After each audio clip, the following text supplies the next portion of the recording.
Guru Gauri Sanjaya Radhikaya Tadale Krishna Krishna Bhaktaya Tad Bhaktaya Namo Namaha Panchakalpatrubhyascha Kripa Sindhuvevacha Patitanam Pavanebhyo Vaishnavebhyo Namo Namaha Jaya Shri Krishna Chaitanya Prabhu Nityananda Shri Advaita Gadadhara Shivasadi Gaur Bhaktavinda Hare Krishna Krishna Krishna Hare Hare Hare Rama Rama Rama Hare Hare.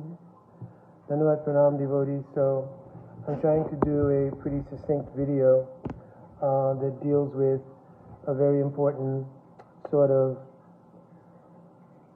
framework for devotees, both new devotees and senior devotees, and how we perceive the culture in which we mutually try to advance in bhakti. So throughout the entirety of our scripture, we see a very prominent theme, and that theme is pariprishna. Pariprishna means relevant inquiries. Similarly, we see jigyashoshraya uttamam, that one should approach Guru and one should make inquiries into the highest aspirations of the practice of bhakti. One should inquire, how do I obtain bhakti? So inquiry is everywhere. Sukadev Goswami to Maharaj Parikshit, Sutta Goswami to the sages at Namasaranya, Narada Muni to Brahma, Maitreya and Vidura. Everywhere you look in Srimad Bhagavatam, this exchange of questions and answers or inquiry is very prominent. So it is obvious from all of these things that the process of inquiry is paramount in making advancement practically in bhakti. So without inquiry, there is no ability to really receive illumination about the things that we hear. Because when we're hearing things in the arena of bhakti, for newer devotees, many things are new to them. And for those even who are more senior devotees, the process of bhakti is ever unfolding, and therefore there's ever fresh information, hopefully that turns into realizations and revelations. But so the process of inquiry is not something that comes to a point of satiation or comes to a point of ending at some point, and then we just glide on a certain understanding. But our unfoldment is constant, and therefore the process of inquiry is constant. Where there has been problems, which has generated, a crisis of faith in many ways, is when there is more of an emphasis on a cult of compliance. So I'm addressing what I have in the title of this particular session. And a cult of compliance is when we try to make a uniformity of thought and a uniformity of progress among thousands of individuals, millions actually, but thousands in the more contemporary sense of different institutions and how many active practicing devotees there are. There's probably millions of people who have some affiliation, but practically speaking, thousands of devotees who are attempting to navigate the process of bhakti. We have this idea that somehow or another we have to create a uniformity of thought. It should be really made clear that bhakti is the pursuit of an individual that's being practiced in a collective of like-minded persons who are pursuing that same goal. So it is not that when we come into any particular sangha or particular grouping of devotees, then suddenly a sort of homogeneous thought process has to start to take place. No, we are still individuals, and even more so by the fact that praktanaka adunaki chasti yat sat bhakti vasana. we all have previous impressions, perhaps, in varying degrees of bhakti from previous lives, and those impressions or samskars that have also been garnered in this life. So everybody is in a unique bhakti DNA profile, so to speak, in their pursuit of the goal of bhakti, which is love of God. So it cannot be that there's the imposition of homogeneous thought, or there is a, quote, box that everyone is put into, and that box formula has to find application in every single individual's unfoldment.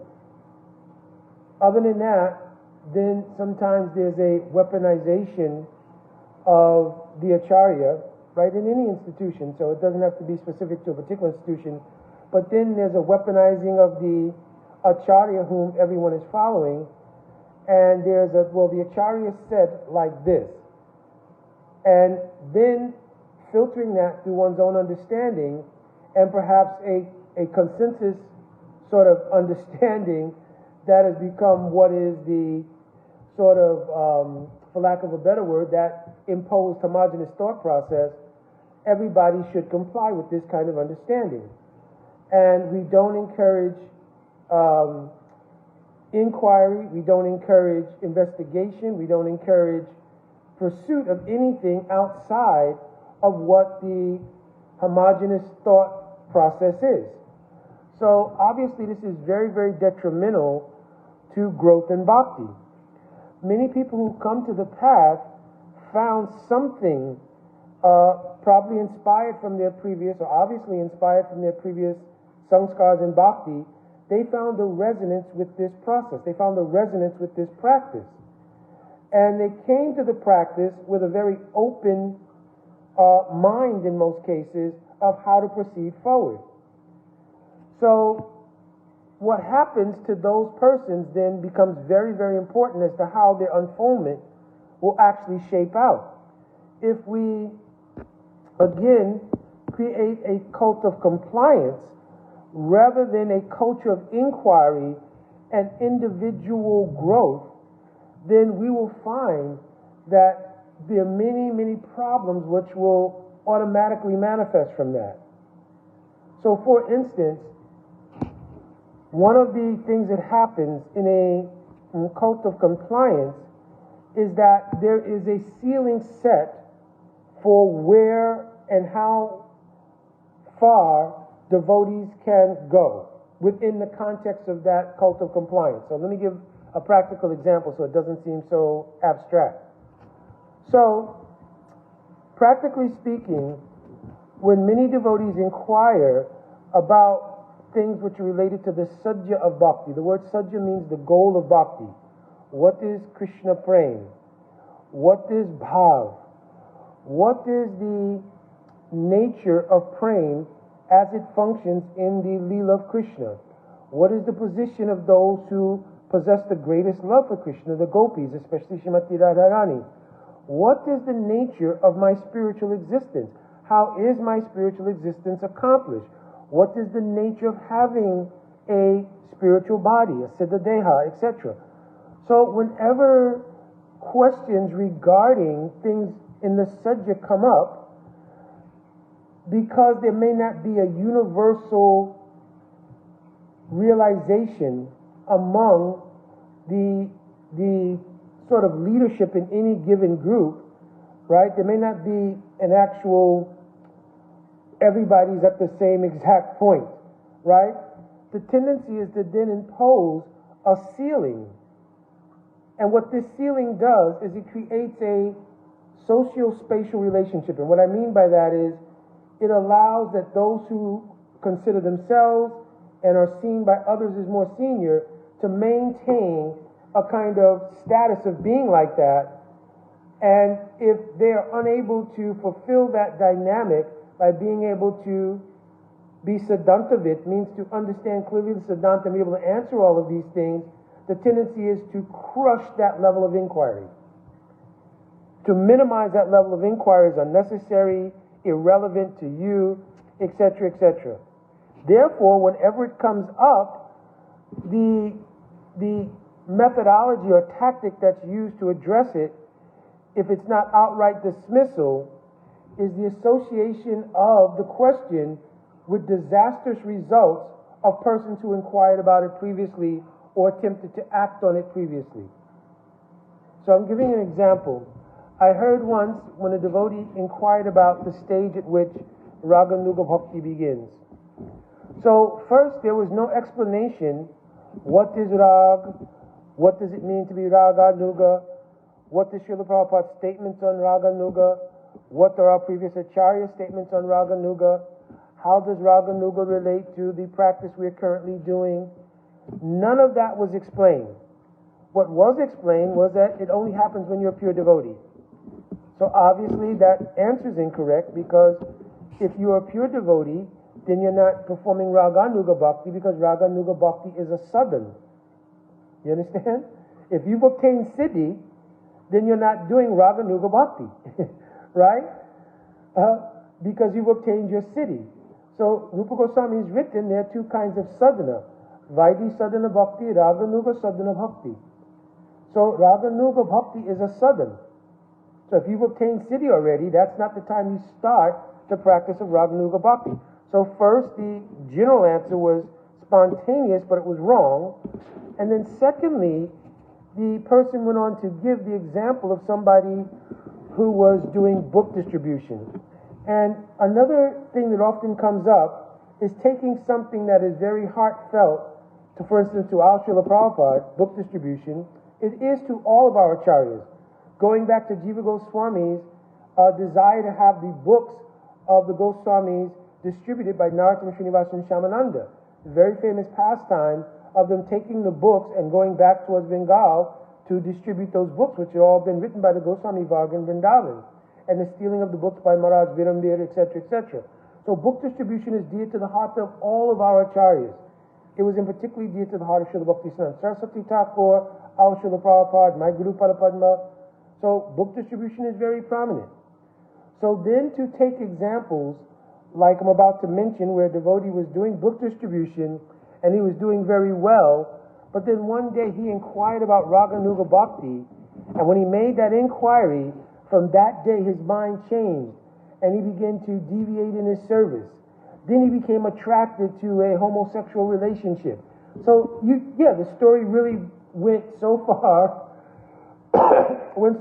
out of context of anything, that it just left the atmosphere with, we definitely don't want to deal with Raga Nuga Bhakti. You understand? So this kind of dynamic is the very things that create a cult of compliance, because what is being seen or promoted as insulation is actually incarceration of the ability of devotees to grow. What would have been apropos here is to explain clearly, if the devotee knew, or if he did not know, what is Raga Nuga Bhakti, I am not really familiar with how and when the practice of Raga Nuga Bhakti begins. I will research that. I will inquire from more senior devotees and check with our Srila Prabhupada's books, and we can come together at a later time and I will give an explanation. This would have been the humble and sincere way to exit that question. Or, if you truly had information of what is Raga Nuga Bhakti, to explain what is Rag, what does it mean to do Raga Nuga, how Raga Nuga is related to our practice, at what stage does Raga Nuga begin, describe the levels of maturity from Shraddha to Sadhu Sangha, what is Bhajan Kriya, what is Anarthas, and what is the stage of Anartha Nivritti, how one comes to Nishta after that. In Ruchi, the chitta or the consciousness of the aspirant is suited at that time. Tatat bhavadi madhyure shuti dirapekshate na sasana yuktingsha ta lobat utpatti lakshanam. The hallmark quality of Raga Nuga Bhakti is lob or greed. And so in Ruchi we have the shlok, and we have the evidence that the prominence of Raga Nuga Sadhan begins in the stage of Ruchi. So this is how you create a healthy healthy culture of inquiry, where people feel inspired to inquire how to make practical progress in bhakti. when you shut everything down by these sort of, I don't know, very disastrous ending stories regarding, questions regarding something that's in the realm of Raganuga Bhakti or whatever it might be, and you shut it down via a narration like that, you've then sort of incarcerated the faith and the forward movement of devotees who, well, yes, I would have liked to have heard the answer to that question. And therefore, when they hear the answer, they derive both inspiration, but they also derive the proper methodology of seeing how to accomplish that goal. That is a goal in our practice. Mahaprabhu came to give Prem Rasniyos Karite Ashwadan Rag Marg Bhakti Loke Karite Pracharan. Mahaprabhu himself came and he preached this methodology. Our Srila Prabhupada identified us as Rupanuga. Rupanuga is Raganuga. Because Rupanuga means following the teachings of Rupa Goswami. More internally, it means following Sri Rupa Goswami as Rupa Manjari. So everything about the practice has been written by our previous acharyas, by our Srila Prabhupada, etc. So we should lean towards answering everything from that point of view. Now I want to give another example here. And again, I'm trying to keep this very short. I heard also that one devotee was speaking about Siddha Pranali. And I guess the topic came up as a matter of discussion about corrupted views of what is Siddha Pranali and Srila Prabhupada's response to it. Now, I looked those things up in the Nectar of Devotion, Srila Prabhupada's summary on the Nectar of Devotion. Srila Prabhupada clearly wrote, let me see if I can find it. If I can, I definitely have the paraphrase for it. But let me see if I can actually find the actual statement of Srila Prabhupada.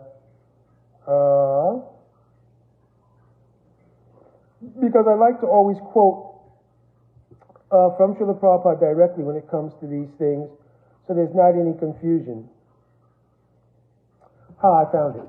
So this is in the Nectar of Devotion, Srila Prabhupada's summary of Bhakti Rasamrita Sindhu Bindu.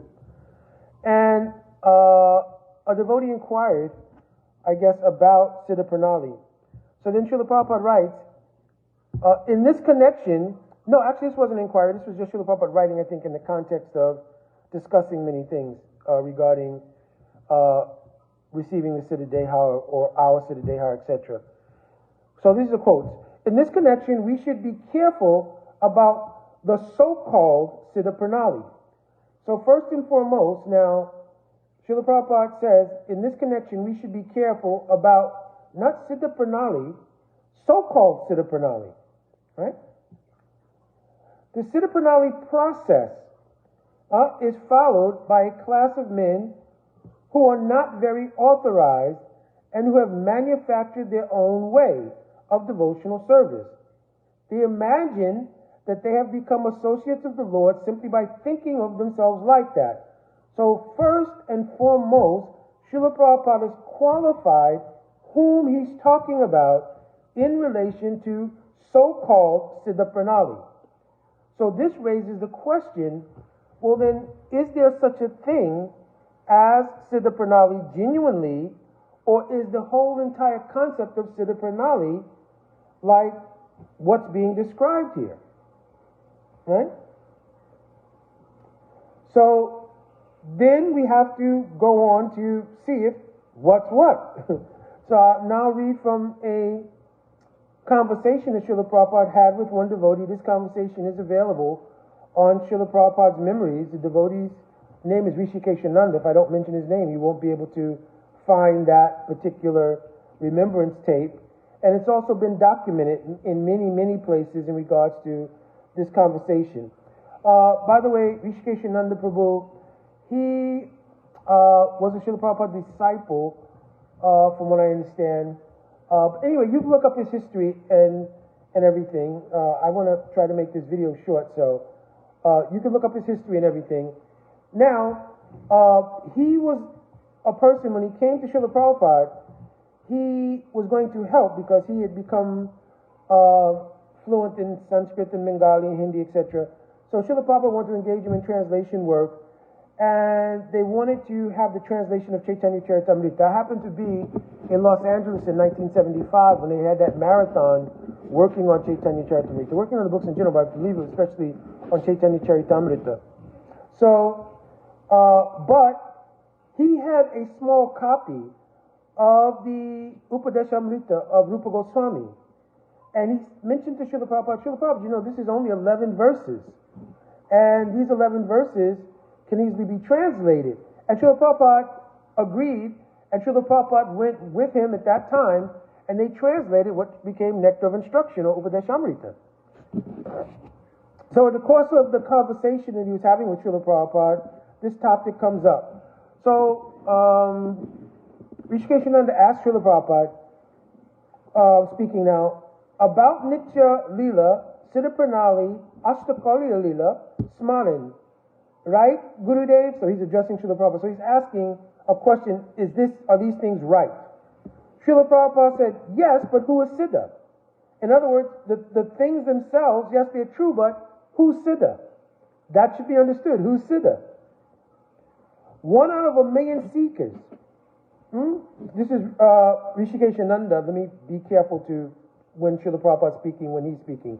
So now he says, Rishikeshananda that is, says, 1 out of 1,000,000 seekers, but is it Nitya Lila our goal? Srila Prabhupada, yes. We are followers of Rupa and Raghunath. We are followers of Rupa and Raghunath. This is the highest understanding. To be Das Anu Das in Radha Krishna Lila. Let me repeat this statement of Srila Prabhupada. Srila Prabhupada, yes, we are followers of Rupa Raghunath. This is our highest understanding. To be Das Anu Das in Radha Krishna Lila.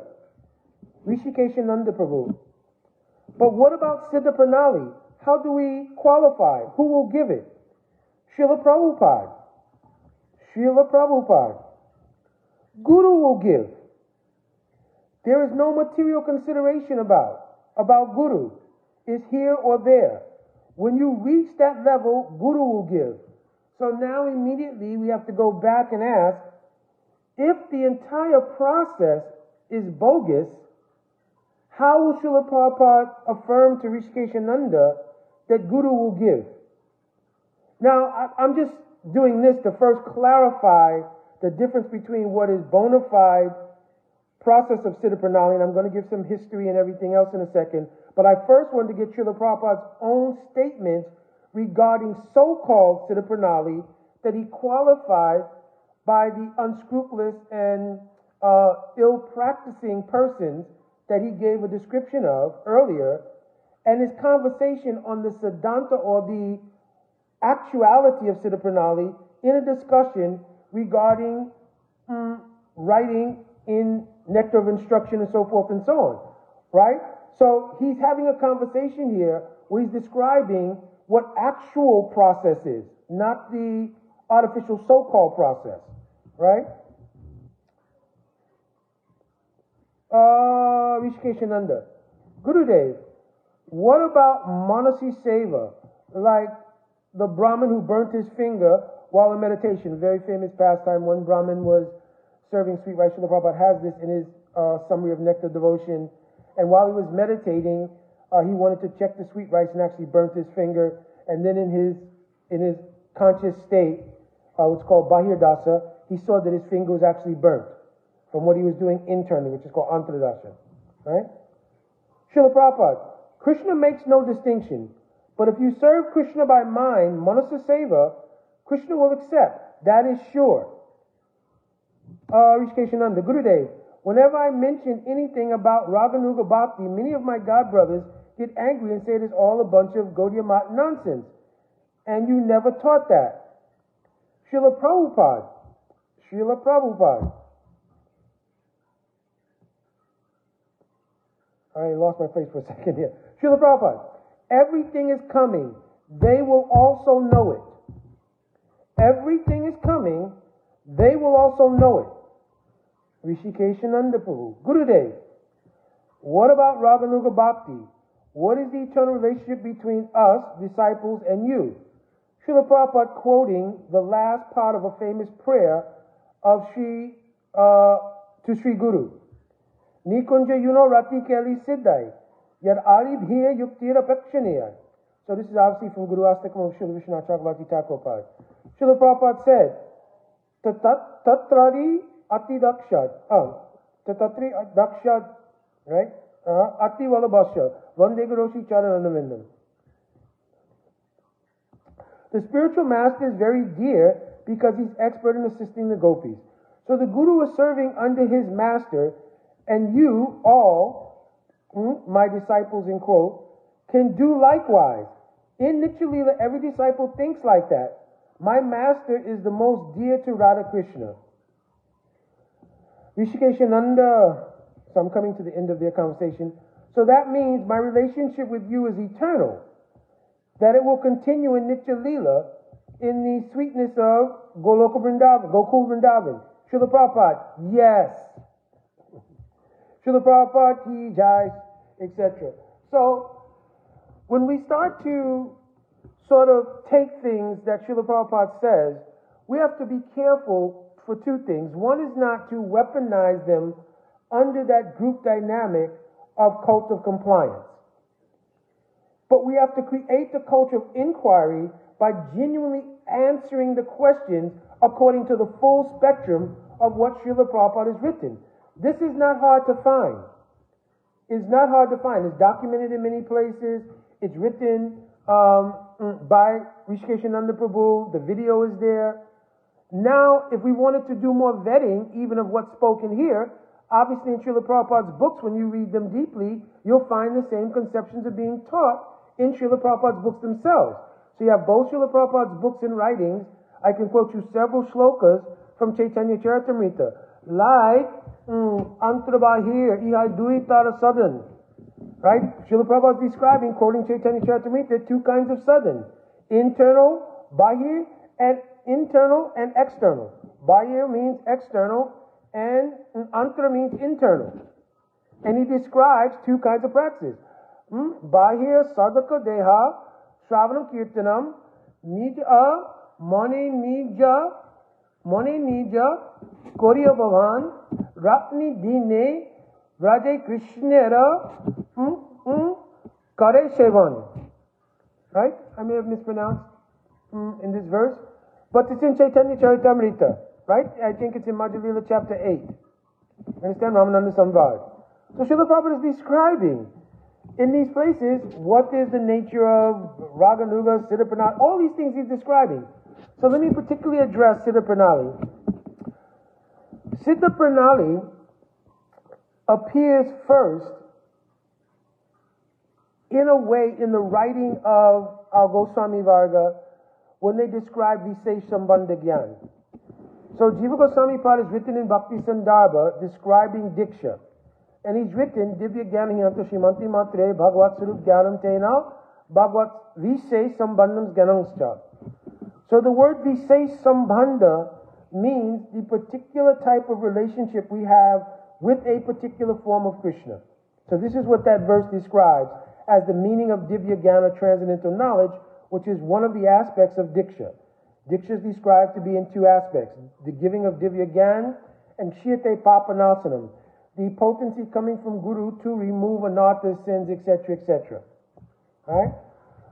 Now, in those writings, and in the writings of Rupa Goswami, they've never used this word, Siddha Pranali. They have not used this word. So where has this term, Siddha Pranali, come from? One of the associates of Sriman Mahaprabhu's name was Vikeshwara Pandit. Vikeshwara Pandit had a disciple named Gopal Guru Goswami. That Gopal Guru Goswami is the same little boy who in the Leela, that when Mahaprabhu, he used to chant spontaneously. And in chanting spontaneously, he went to answer the call of nature, and Mahaprabhu gripped his tongue. And he was asked by one young boy named Gopal, why is it that you do that? And Mahaprabhu responded, well, because I'm about to answer the call of nature, and my tongue just automatically repeats the holy name.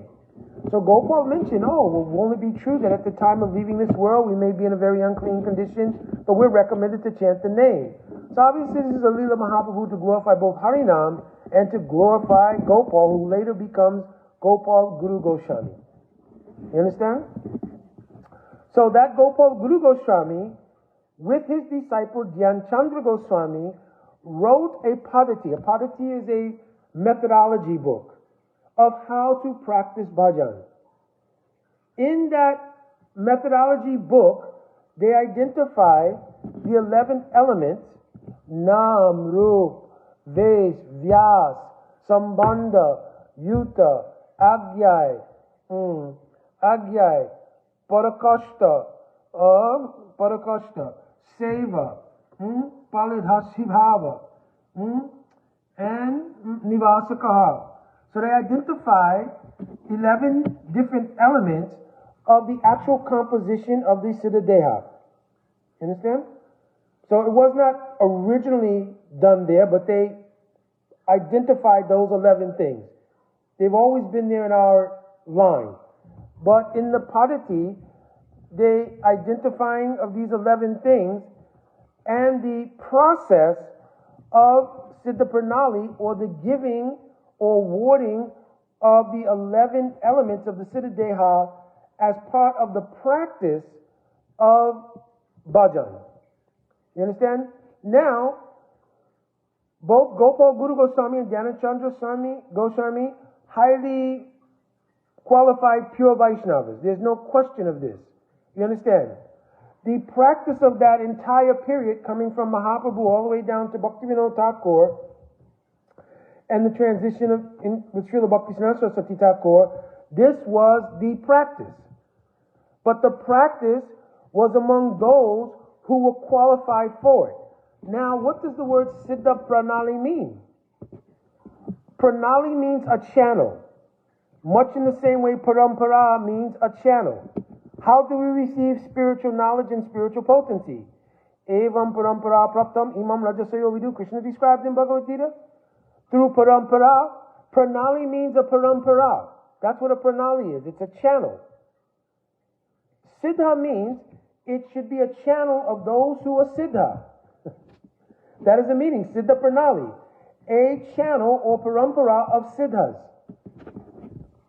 The descent of Swarup Shakti and spiritual identity descending through that channel, awarded by Guru, Srila Prabhupada, Guru will give, right, was a standard practice in the community of Mahaprabhu, or in the followers of Mahaprabhu, from the time of the Goswami Varga all the way to the time of Srila Bhaktisiddhanta Saraswati Thakur.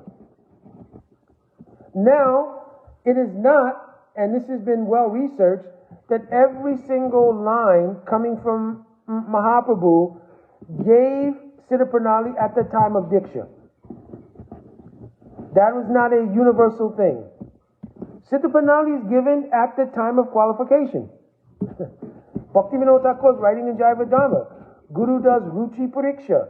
What is the particular kind of attraction you have, everything. So many details are there. I can't get into everything here.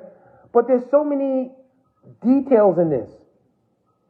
So what has happened is, one, there's a misunderstanding even of what Dhyanachandra Goswami and Gopal Guru Goswami wrote in Gaura Govinda Archan Smar and Padati, for one, among people who just somehow or another heard the word Siddha Pranali associated with some negativity, and then, oh, well, Prabhupada said this about it, and ran with that, right, and didn't really fully research Prabhupada's own statements on it, or anything else. So now, Mukunda, therefore, is a suggestion that we should practice the giving of Siddha Pranali? Don't be ridiculous. First of all, Siddha Pranali, when you look at it from an ontological perspective, or a perspective of what its actual function is, do we or do we not have it in our lives? What happens when you take Diksha? Are you not receiving in seed form what your perfection is?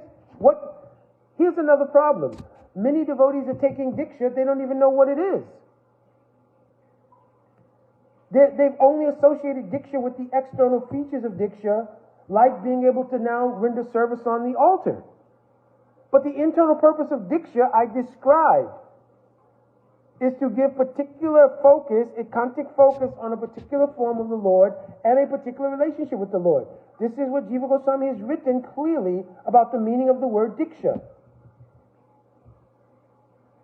So, it's not like we're not receiving that. In Chaitanya Charitamrita, it's mentioned here clearly. Mahaprabhu told, Mali Kanasebi Jaropan Shravanam Kirtale Jale Karye Shekon.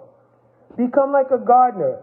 Take the beej, the seed, that means what's given a Diksha, plant it, which means two things. One is when you take Diksha, it is the process that when you become Saranagat, it's the symbolizing of the planting of that seed.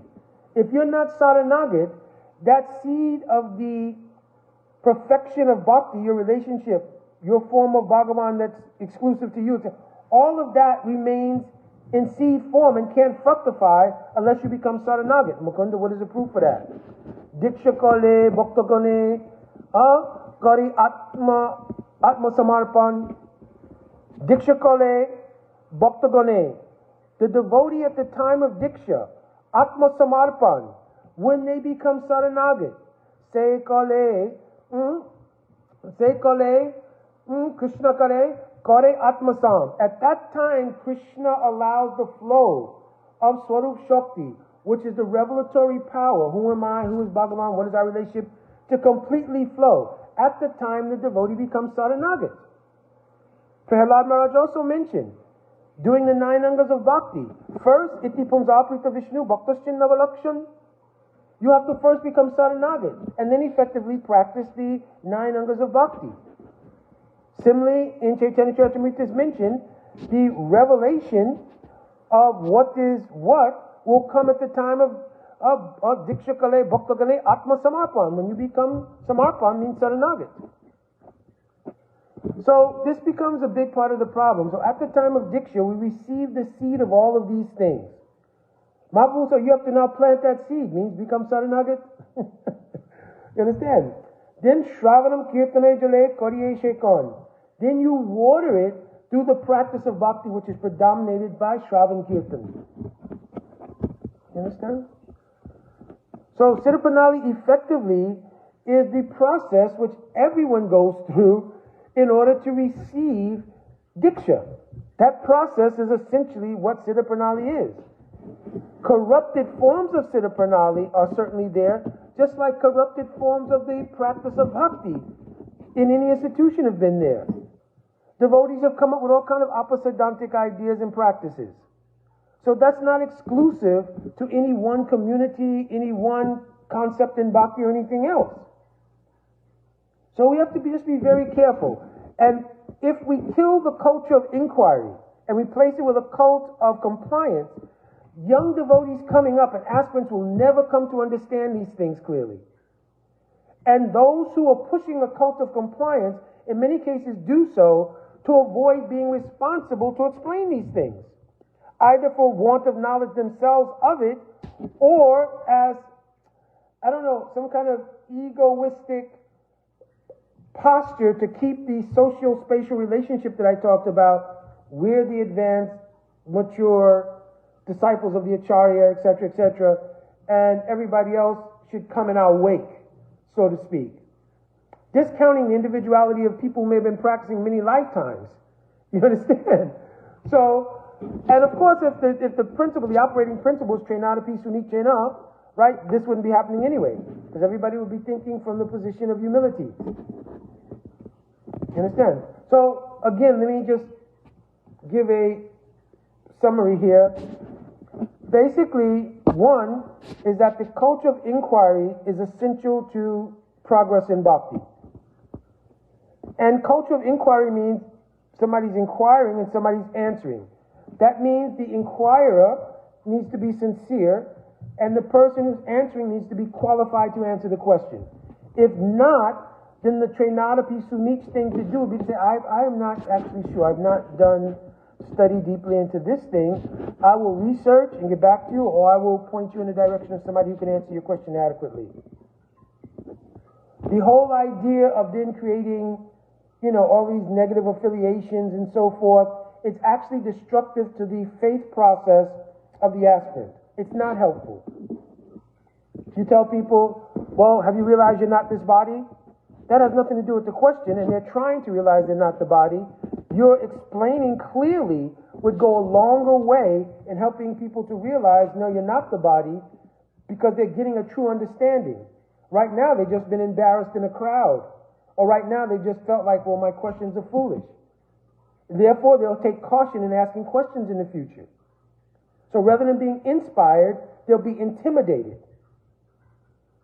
So we have to break the cult of compliance and create the culture of inquiry.